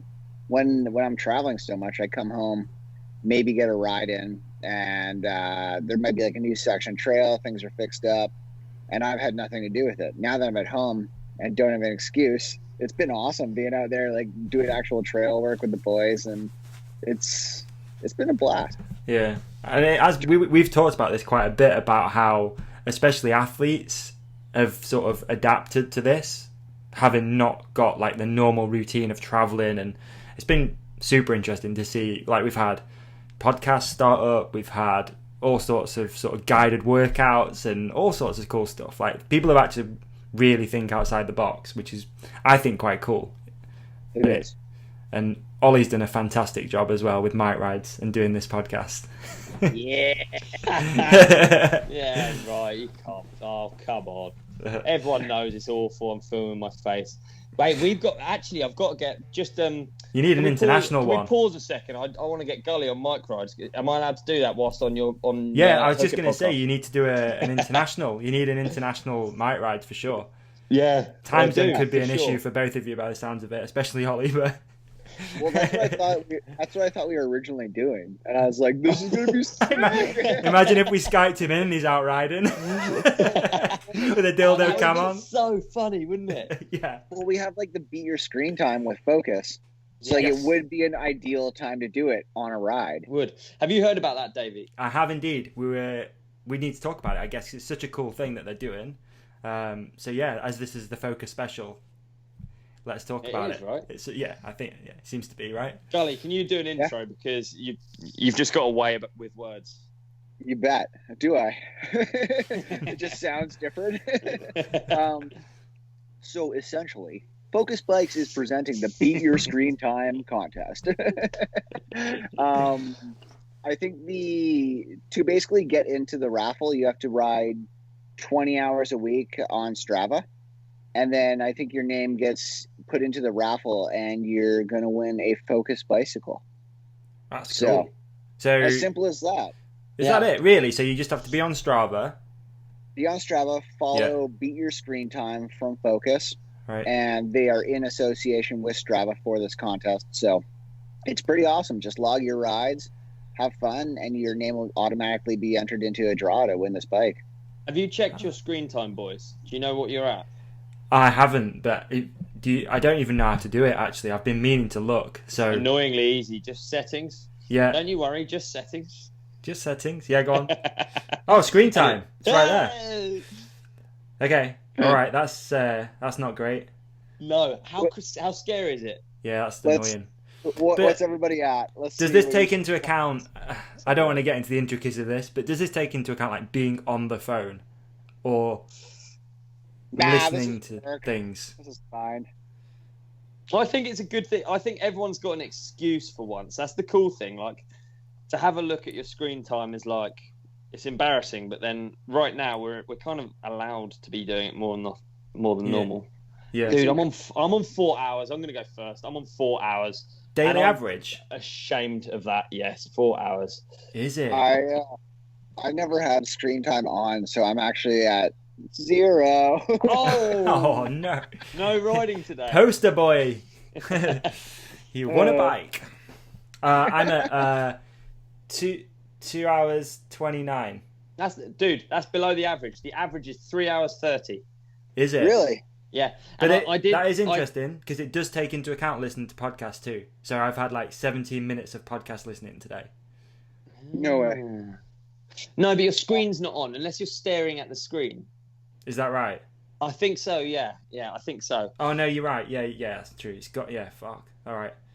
I'm gonna get that really down. It's down a little bit. It's down 15% from last week, but given that I made a claim on here that I only try and spend half an hour on social media every day. There you go. I did say that, and people are like, "How are you doing it?" And it's tough. I'm not gonna lie. I have to be super vigilant. And I'm not making excuses. Fuck it. It's too much. Do you know what's killing me at the minute? In the evening, I just look at on like eBay and Facebook Marketplace for stuff pointlessly. I don't buy anything. I'm terrible at shopping, but I just look at like cars and like just stuff that I'm probably not going to buy. But so where does this come into play with the focus thing? If you can beat you need to now do more than 2 hours. Okay, it's more of like a personal challenge too. Yeah. All right. Okay, it's cool. It's really good. Yeah. Amazing. I found mine. I was at 2 hours 52 on my daily average. Look at us. Look at the addict over there, Ollie. Yeah, I thought I was like... You've got problems, bro. I speak to my friends, they're way higher. And also I like some of the numbers that people have sent me are shocking. And really? I know like people have to do like work on their phones and a lot of mine is emails, let's say. But some of the numbers are like, you're even awake for that long? Like 11 hours, 12 hours? Honestly. Wow. Nuts. Yeah, that's tough. That's interesting. I think it'd be nice to hear from people. Like, send over your screen time. Let's do that because people seem to love doing this stuff. So send over your screen time and tag Ollie, Gully, and the podcast and Focus. Yeah, and then you have to go for a ride longer than your screen time. Yes. Yeah. Just do a one-dayer. Yeah. All right, let's do that. We'll try and let's do that. That works. It's a good challenge, man. I think in general it's a really good challenge, isn't it? Yeah, I think that's sick. These things are fucked. Like having that much time in the day, even 3 hours, looking at a device that's awful. It's not cool at all. I go through like stages of being really good at it. I go through stages of doing like the whole post and drop, where you just post and you drop your phone and you don't think about it. But like, if you actually want a post to be good, you sort of have to be there to reply to a few people and stuff. It's like this weird game of like, it's fucking strange. First hour. The first hour, you could be able to reply, hit whatever, and it actually does help your post. So yeah. Then after that, drop your phone. Yeah, set a timer for an hour. Boom, drop your phone. Yeah, finish that. Go for a bike ride. So strange when you. Do you reckon you go for more than your screen time? Yeah, I'd say so. Really? What, every day? Almost every day. I'd say Most normally. days, yeah. I would say I would cool. as well. Yeah. Yeah. Like, do you use your phone for the bike rides? Sorry. Do you use the phone on for bike rides? No. Okay. No, just I don't know why you thought you would. I don't know. I probably don't actually. Thinking about it, 4 hours is a lot. I go on lots of little rides, lots of like 1 hour, 2 hour ones. Right. But I don't know. Like, what do you do in between? Just come home, do a bit of work, and then, or whatever you do, and then go back out. Yeah. That's cool. That's normally kind of what I do as well. Yeah. Like in the morning, I'll usually get up. If it's winter, I'll go skiing and then ride in the afternoon.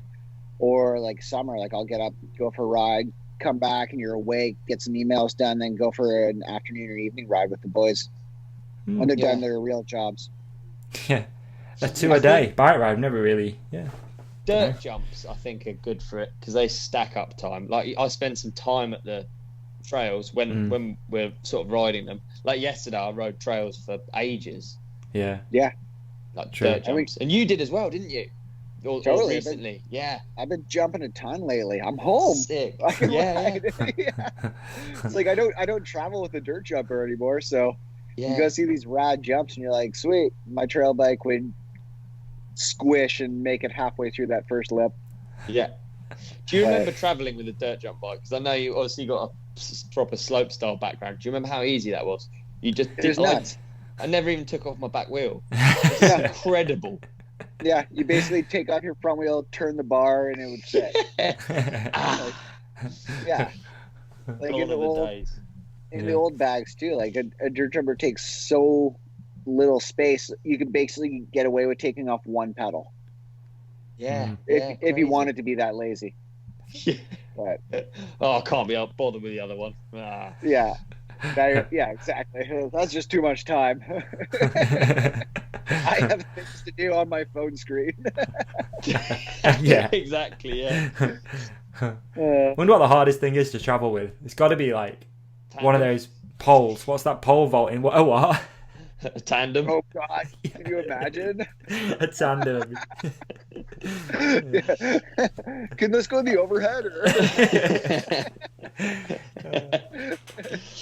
I'm always jealous of BMXers because they get those golf bags, don't they? Have you seen that? Yeah. So they look like golf caddy bags or whatever. Right. And you get it for cheaper because it's a sporting goods rather than a bike because airlines got onto this. Okay. Well, yeah, golf clubs are normally free, and a bike is $100 to. I paid up to $400 for my bike bag before. Really? Yeah, and like golf equipment's free, surfboards, like snow equipment's free for whatever reason. But yeah, you just get a golf bag, you can throw your BMX in there, and it's free. But if I once travelled with an engine, which I've just remembered, which is a hilarious thing to do. So when I was spanning for a speedway rider, we used to take his English engine to Sweden. Yeah. So we'd put it in a backpack. So just, a speedway engine's still pretty big and super heavy. So you put it in a backpack and just carry it through, and hopefully no one would say anything. But there was one occasion where we got stopped because I had it in a what is it where you pull it? What's that with the wheels on the bottom? And you could tell something heavy. A wheelie bag. Great. But you could tell like something heavy was in there because the wheels were probably buckling, and I was like really dragging it. And I had to put it on the table, to go through security for the guy to check it. And he's like, "Oh, what's in here?" Off the top of my head, I was like, "A clock." And he goes, "A clock?" I'm like, "Yeah, that's a clock. That's a clock." And he's looking at an obvious engine. And I'm like, "Yeah, I'll show you." And I took the timing cover off and just showed him inside. And he was like, "Oh, all right, yeah. Oh, yeah, cool." Wow. Bolted it back up. Amazing lie. I was about to say that's a terrible lie, but now it works. turned into an amazing lie. Backpack back on a plane with an engine. Yeah. That's crazy. So funny. I know. What would have been bad about an engine? Because it's got flammable It's flammable, kind of. It's got oil and... Doesn't sound right either, does it? Like travelling with an engine on your back. I don't know, something about it, isn't there? Yeah. I don't think it's on the list when you tick, like, do you know what I mean? Is this an engine? Totally fine, but it's just like, who thought of it? They'd be like, it's not going to start, is it? It's not going to, like... get into it. You going for pleasure or for work? Like, what's going on here? Yeah, I'm not going to start it anyway. If it like started running, that'd be pretty scary. But it's just just valve bouncing in the overhead locker. Oh shit! I've got the ECU in my pocket. It's weird how all of the countries can't really get together and make like just rules. I think everywhere you go, it's different. Everywhere. Have you ever lost a bike and been stuck somewhere? Yeah. Really? I don't even want to talk about it because I don't want to jinx myself. Okay. I've been lucky. But I thought it's super weird. Morocco, where I went recently, there's no signs about no sharp objects, guns, engines, anything. But drones, dude. Drones, they're crazy about in Morocco. Right. Really? Yeah, like there's signs all over the entire airport just based on drones, and every single security guy will ask you, you know, like for instance, you travel with a GoPro, they'll find the battery and they'll be like, drone? How weird is that? Why have they got a thing about drones? I mean, probably for all the wrong reasons that they're worried about people flying drones into the country. And I'm too stupid. Why? I mean, drone attacks. Okay, I am too stupid. They're probably thinking just surveillance, but like surveillance, you wouldn't be packing like a full-on military drone in your bag, I don't think. You know what I bet it is? They don't want everyone to see how good of the riding is over there. Yeah, true. Ooh, they're onto something bugs. In Morocco. They don't want it. They want to keep hold of that. Dude, we haven't even asked Gully what the craziest place he's been to. This is a guy who's travelled. You're maybe one of the people I know who's travelled to the furthest corners of the earth, I reckon, biking. Well, you and I have both been in Nepal now. I thought Nepal was... That is a crazy experience, huh? I actually really enjoyed Nepal because like I'd been to India the year before, and just the lack of any personal space whatsoever. Like I had people walking up to me and just touching my arms because of my tattoos. I'm like, hey, could you not? Yeah. But Nepal was kind of a more relaxed India, in my opinion. I've never been to India.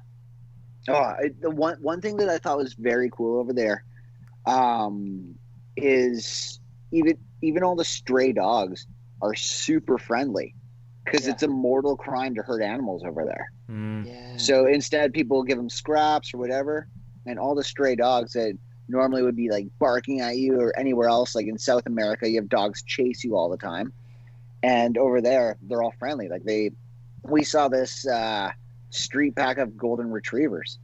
Nice. We're like, this is insane. with all perfectly conditioned hair. They looked a little bit ratty, but overall they were healthy. They were big. They were eating well. And every day, like we'd sit out front of the hotel we were at, and this pack of like 4 golden retrievers would just come and hang out with us. Imagine, I think that if we were doing that trip with our partners, that you'd be coming home with a shit ton of animals. Oh, man. Yeah, for sure. I know I would be 100%. Yeah, it wouldn't even be a choice. You'd have no say in the matter. Look at him. Oh. Yeah, I know. Yeah. All right. Well, we have to take 2. Brilliant, man. I got a silly question for you, Gully, but I think people might be curious to know this. So all this traveling, what are you usually doing it for? Obviously riding, but you know, what are some of the trips for? More or less, it's to produce content for Focus, my sponsors. So we generally bring a photographer, hopefully another rider, and things I've been doing just to be more productive. That's right, Ollie. Let's go. So normally, like, I'll go and guide for a company. I'll do a week of guiding with clients, and then I'll stick around and get to work for myself. So you're kind of milking it from both ends. You're getting your accommodation covered. You're making a bit of cash for it, and then on the side, you're producing content for your sponsors, and then you're also shining the light on these locations that people don't know about. For instance, go there just to see Machu Picchu, and kind of hooked onto a trip to go do a shoot guiding, and it turned into this incredible relationship with this company. I've been in there 4 times now. Huh, sick. I'll do it for 10 days every year. Just beautiful country. Where's he going? I don't know that one like it is and rock. Exactly. Am I gone? Yeah, you stalled a little bit, but I think we got you. You're talking about Peru anyway.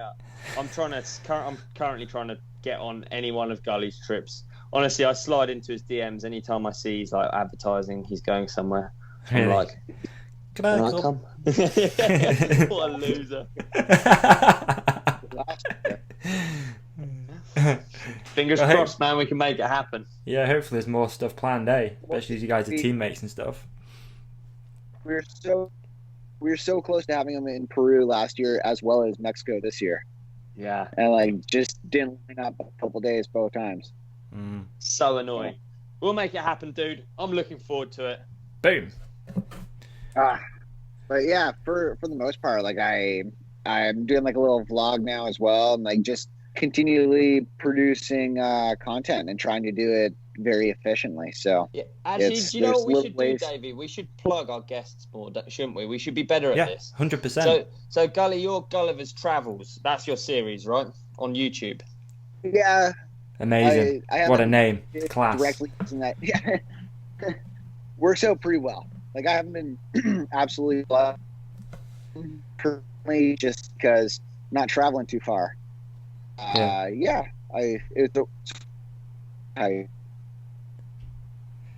I still here?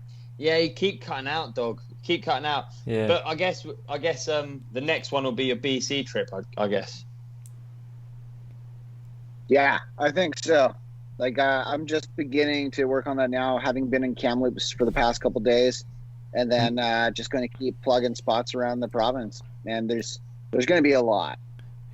How many episodes are you putting out, and when you're putting them out?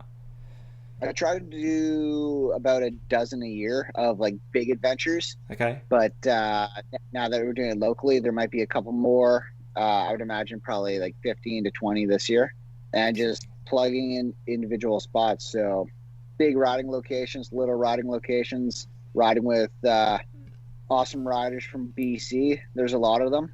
And hopefully the borders open up soon and we can get Ollie in there and among other teammates of ours and do it strong. Gulevich Travels on YouTube then. That's where people need to go. Peep it out. Peep it out.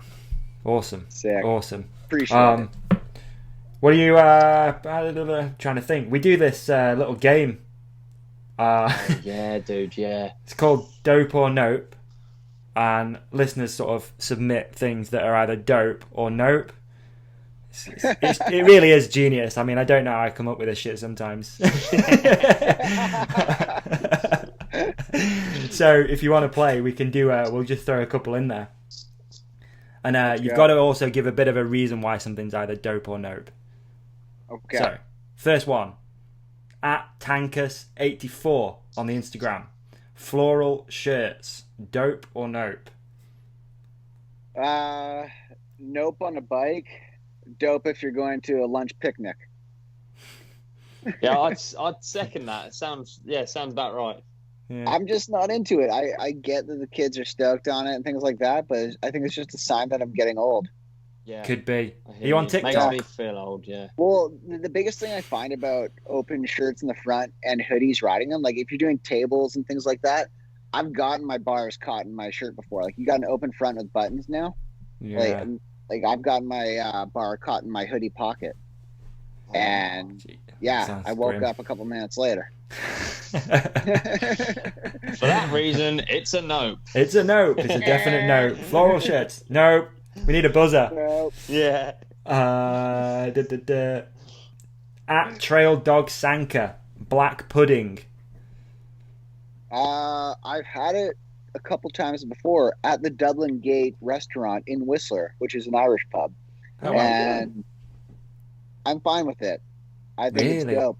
I think it's dope as well, and I like haggis. I like all of those things. Do you? I haven't had haggis yet. I haven't tried that. Haggis is lovely, man. Really what is nice. it? I don't even know. No, it's like a kebab, isn't it? It's like it's just something. It's something. Isn't it like the sheep's organs cooked inside the belly? Oh god, that sounds gross. It might well be. Yeah. You still like it? Yeah. It's one of those things like, yeah, it's lovely until someone tells you what it is, and then you're like, yeah, I don't like it. I thought it was a pancake. Yeah. Right. Okay. It's a savoury pudding containing sheep's pluck, minced with onion, oatmeal, suet, spices, and salt. It's traditionally encased in the animal's stomach. Yeah, it's an organ dumpling covered in stomach. Yeah, heart, liver, and lungs. Yeah, I still like it. It's fair. I'll try. Yeah, the only thing kind of in that realm that I didn't really enjoy was I've avoided monkey brain. That was a specialty in Bali, I think. And what's the other one that I didn't like? In the Philippines, I can't remember what it's called. It's like pole or something, and it's a fertilized balut, and it's like a fertilized chicken egg. And it had basically as a fetus that they eat, and I was just like, hard no. No, I instantly threw up, and I didn't even think that was a thing. But when I had it, I instantly threw up. I drank the soups, so you crack the end off and you drink the soup, and then you eat the baby chick that's dead in the soup. It's not soup. Yeah, so it's rotten egg. Yeah. They call it like drink this. They say drink the soup. Circle around me, and they're like drink the soup, drink the soup, and then eat the bird. And I managed to drink the soup, but eat the bird just straight up. Really? Yeah. Do it, man. I have too much of a glass belly for that. Do you? Yeah. Oh, I would shatter. Or shitter. Yeah. It'd be like an episode of Family Guy throwing up. Just. Is this The Exorcist? We got at CF Gav gravel bikes. Dope or nope?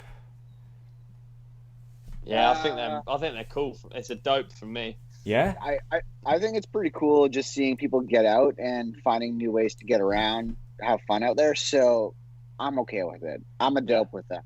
Yeah, I'm a dope. I would also like to add it is a road bike.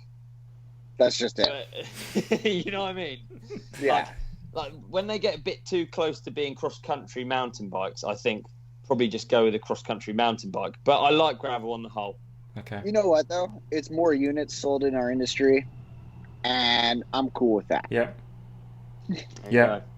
Yeah. People honestly, people find so many different ways to making biking specific to their vision, and I'm fine with that. If you're out having a good time, that's amazing. Just don't be a road rider that's riding in the middle of the road. That really bugs me. That's the only thing. That's it. Like I'll give you your space if you accept the fact that I'm much larger than you. And yeah. Davey, what do you think of gravel bikes? I'd say nope. Yeah. Just because I think I'm going to just stick a little bit harder to what you said, Ollie. I think you either go one way or the other. It's either a mountain bike or it's a road bike. Just, what are you playing at? If you just want to ride a mountain bike, just ride a mountain bike. A rigid mountain bike, if that's what you really want, do that. I don't think I would probably ever get a gravel bike specific for myself, but I'm fine with it. Getting people out riding, that's great. I think bikes are one of the coolest inventions, if not the coolest invention that humans. It's hard to hate on a bike. It's hard to hate, but from a personal standpoint, is it dope or is it nope? It's a nope, I'm afraid. I'm sorry for all the gravel bike fans that we have out there. All one of you. And you know what scares the hell out of me is drop bars. Having my hands vertical on bars, that's a nope for me. That scares the hell out of me for some reason. It's scary, isn't it? It is. Big nope. Big nope. What else we got? obviously we got loads of ones about tattoos, jet ski tattoos. Dope on. Ooh, I can't believe you did that. I can't believe you did that, because you know how excited people get, and they think I'm gonna go and get a tattoo. I'm not gonna get a jet ski tattoo, dude. You should get a jet ski tattoo. Yes. No, I shouldn't. No. You see? Look how stoked Gully is. Yeah, he's laughing at me. He's not laughing with me. He's laughing at me. Just get a small one, dude. Just get it small. You don't have to be down your arm. Straight back to that moment where I felt like an in-betweener and I turned up at Rampage. He's laughing at me. I'm sipping the Jack Daniels with a little jet ski tattoo on my wrist. You know what? That's a dope for me. Yeah, it's a dope from me as well. Big dope. Huge dope. Well, you know what was funny probably that morning is I probably didn't even have a drink of the Jack Daniels before. Just sabotage the competition. Yeah. Who's this nice looking young fellow? Maybe he'll fall for my tricks. Yeah, it worked, man. Yeah. And Brett was just like, piss off, Gulevich. Oh, dear. We got a few questions and stuff too. All right, this is a good one actually. What music do you listen to when you ride? I don't listen to music when I ride. No? Nah. I really enjoy hearing the sounds my bike is making and just the sound your tires are making on the ground. I find that enhances my knowledge of the trail and how conditions are and how the bike's feeling. So fair. I can't argue with that. Earth. What about you? Do you listen? You don't listen to music, do you, Ollie? Or dirt jumping maybe or something? Not really. No. Do you know what, dude? Dirt jumping it pisses me off when you're on a roll-in. Someone's got music on and they're just like, and you're going to talk to me. It's so antisocial. It's weird. You get it quite a lot of dirt jumps. Yeah. I find it fucking weird. But I can also imagine I have problem if something's I wouldn't want to do something out of rhythm. So if I'm in a tuck my hander and the beat doesn't match up with the landing, I'm just going to hold the tuck my hander until I hit the landing. You know what I mean? I have problems with that. I think that would be an issue. So it's not for me. Cross-country ride, maybe. Only dropping when the beat drops. Yeah. No, we usually have a boombox at the trails, but riding with headphones, yeah, I think we all just like to shoot the shit and catch up too much. Yeah, I'm with you, dude. Yeah. They can be super isolating too, I find. Yes. They can be if you've got those noise cancelling ones, it's just so strange. I feel like noise cancelling throws off your equilibrium. Yeah, all of it. Riding with that would be super bizarre. Yeah. iPhone headphones are pretty good because you can still hear what's going on around you, but they're the ones that really dumb everything down. It's such a strange thing. I've got a fantastic one for the for this reason. Have you heard of 8D audio? Oh yeah. How weird it is, man. And so I can see we've all got Apple headphones. So just type in 8D audio and it comes up with these tracks and it makes it feel like the music is in your head. So check it out after the episode if you're obviously don't do it now, but it is so weird, man. It is trippy. Did I not send it you? And then you... Yeah, you did. I think you did probably, yeah. But so I don't know if we've talked about it or not. No, I don't think we have. No. And why is it not getting more love? Because it's like music's different. You're listening to it different than you've ever listened to it for the 33 years I've been on this planet. Yeah, I know. You close your eyes. Honestly, Gully, it's so weird. It goes from ear to ear. It feels like it's in your head and it goes around in your head. I don't know how they do it, but yeah. On Spotify, there's a 8D playlist, which is really good. Oh, really? I just saw that. I just Googled it. It's trippy. It is so trippy. Wow. Good one, Ollie. Great. Yeah, there you go. Co-hosting. Great one. Co-hosting. Everybody needs to have a little bit of acid, and then we'll get AD. Yeah. Imagine 8D at the trails would be so weird. If people are trying to talk to you. I hate having my headphones on. Someone tries to talk to you. Yeah, you're like... I haven't experienced it yet. I'm all excited now. I want to listen to 8D and watch Remy Morton and just go to a different world. See, there you go. That's what's good about the Lockdown Companion, dude. You get just these little tips, little things you can do whilst you're stuck inside, except you're not. Yeah. Everybody's, it's been really funny because all of our sponsors have been like, oh, what have you been doing? Like, show your workout routine, do something creative at home. I'm just like, fuck it, I'm going biking. I'm going to do what I really want to do. Yeah. Business as usual. Geoff Gulevich. We do the last one, and then we usually try and keep these around a couple of hours, don't we, O-Dub? So we're getting close. All right, a bit of an inspirational one for all of the people listening. At Holmesy032, what are the most important reasons to follow your passion instead of getting a normal office job? Ooh. Well... Hey, Gully, quick question. Yes. Have you ever had, like, a normal job, or have you always been a professional rider? Oh, man. I started working at 12 years old. I got a paper route first. I started working at McDonald's. I worked at a restaurant called Swiss Chalet. And then I worked at a pizza shop called Presto Cucina until I was 18. Right. Yeah. So, like, I came from a baseball family, and getting into biking, I didn't really have any financial backing or anything. So I started working at McDonald's nice and young. My parents forged my work application so I could work a year early. And there we were. Wow. Working man. What do you mean you came from a baseball family? You mean they were like fans of baseball or ex-professionals or?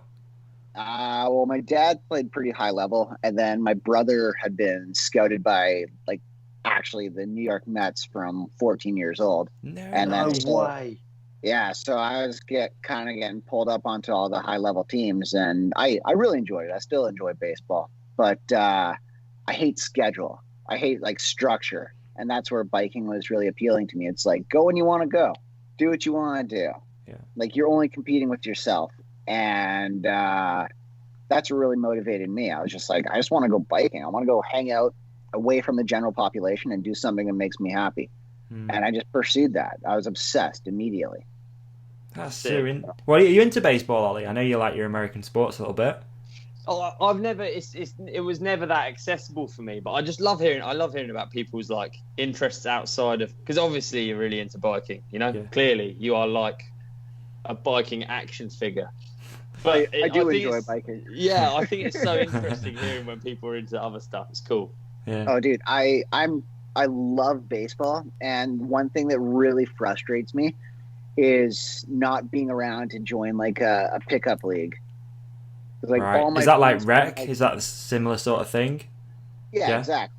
Okay. It's just it's casual, and you have beers with the other team at the end. It's mellow, but when you're playing, it's very competitive, and I enjoy it. And then other than baseball, it's skiing for me. I'm completely obsessed with skiing. So winter comes around, I'll be out there. You ski from where you live, obviously, too? Yeah, we have 3 local hills that are killer, and then that's if you want to do resort. Okay. But you go just past Whistler, you go just past the lower mainland, and you can ski tour huge, vast mountain ranges, and you can just go for days. So it's very accessible. I think it's funny when I speak to Gully, it makes me realize I'm not really a mountain biker. I'm a hill biker. You know what I mean? There's definitely I know what you're saying. Totally. Because when you see his stuff when he's riding local, it's quite different to most people's stuff. That's wilderness. That is bears. Great. I mean, it's the same thing we enjoy, but I just think it's interesting. Yeah, totally. But we're just products of our environment, right? Yeah. And the fact that we have this one kind of unconditional, inarguable love for a sport together. We can travel anywhere together. Meeting in Germany last year for the team event, we had so much fun. Yeah. And that's what's so cool about our sport is it doesn't matter where you're from, where you're going. That's what's so cool about sport in general, I think. Yeah.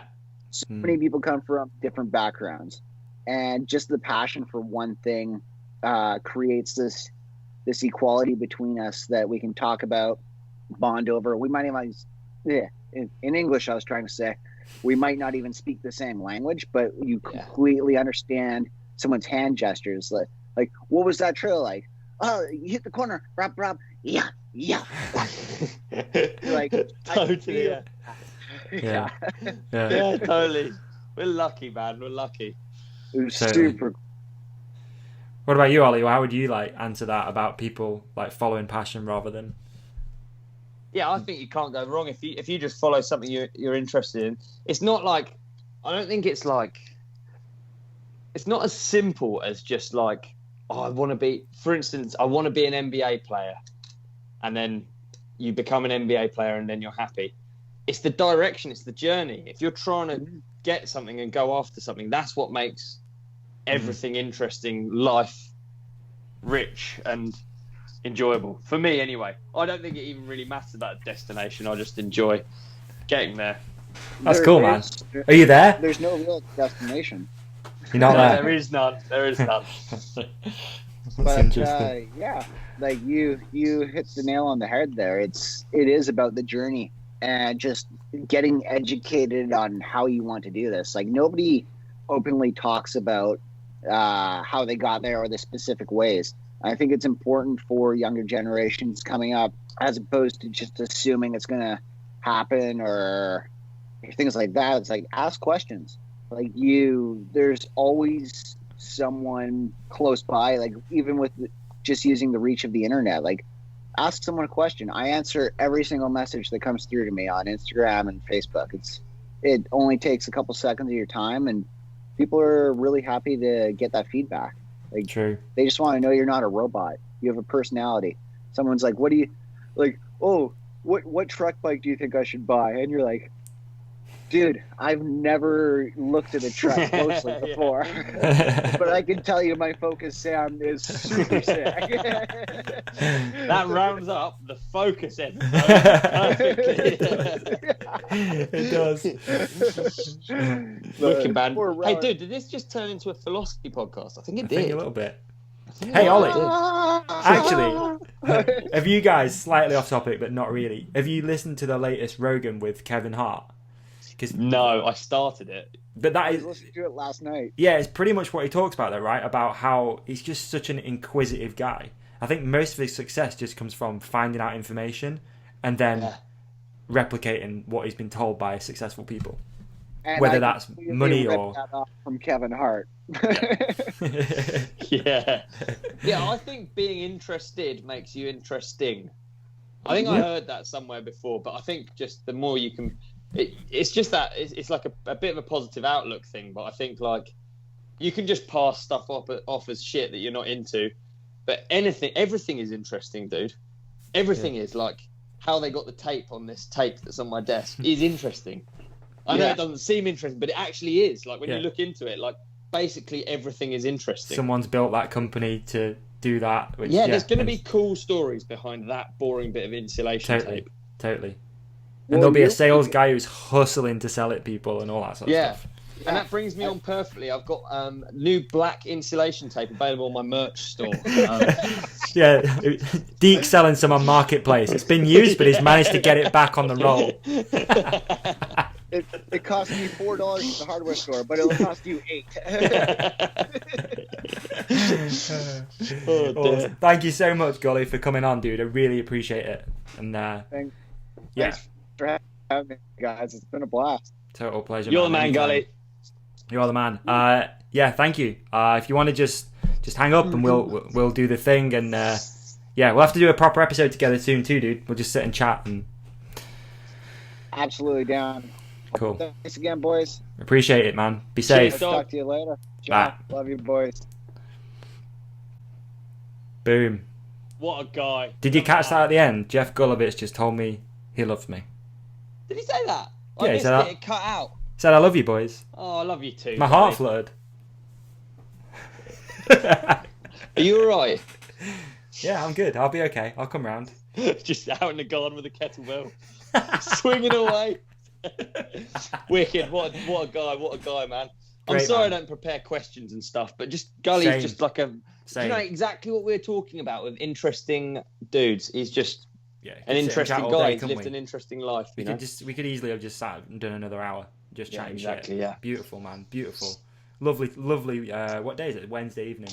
Lovely Wednesday evening. Lovely Wednesday evening indeed. So what else have you got? Anything you want to promote? Got a latest mic ride just out, which is really good. I actually think we've done everything. I think like that focused screen time thing. I know it is a focus plug, blah blah blah, but actually it's a really cool thing. I think it is a cool thing, and just to be more aware of your screen time is good.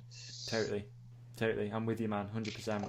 I'm going to make a conscious effort, and I am going to sign up to the focus thing as well. So what I'll do is I'll put a link for everyone in the show description. Maybe there's a link if there's a link. I don't know, but I'll put something in the show description for people to find how to enter this focus thing. I don't even know what to call it. Beat your screen time challenge. Yeah, and the ads are brilliant as well, by the way, man. You did a great job with those. They're great fun. They're great good. Fun. They're really, really good. They were shot with all the Cut Media folk, and they're a lot of fun to hang around with. We went to. Have you obviously seen? To the people listening at home, there's these ad series of where bikes dropped through the ceiling. Yeah. And you know that I've been called in to sit there and not react when the bike. No, not react. Did they actually do it, or is it? Yeah, they actually did it. Oh, they actually did it. It was in a film studio, yeah, and it dropped, and I had to react like surprised. But often when a road bike lands and gets like 2 pinch flats, like because we had to do loads of takes and the plaster coming down, I just burst out laughing. It gave me new respect for actors. It's a very difficult job. Classic. Amazing, dude. Well, yeah, all the links below. Ollie's merch store, our merch store. Buy a t-shirt. Watch Mike Rides. Big up Gully. Tag Gully. Yeah. Thank you again for everyone. Gully's the man. Appreciate You're the man. Thanks for listening. Everyone's the best. Yeah, positivity. I love you, man. I love you. I love everyone. You too. Love everyone. I love merch, man. Love merch. I love lamp. I think it's time to stop. This has been the Lockdown Companion episode 11. Came in your ears. Goodbye.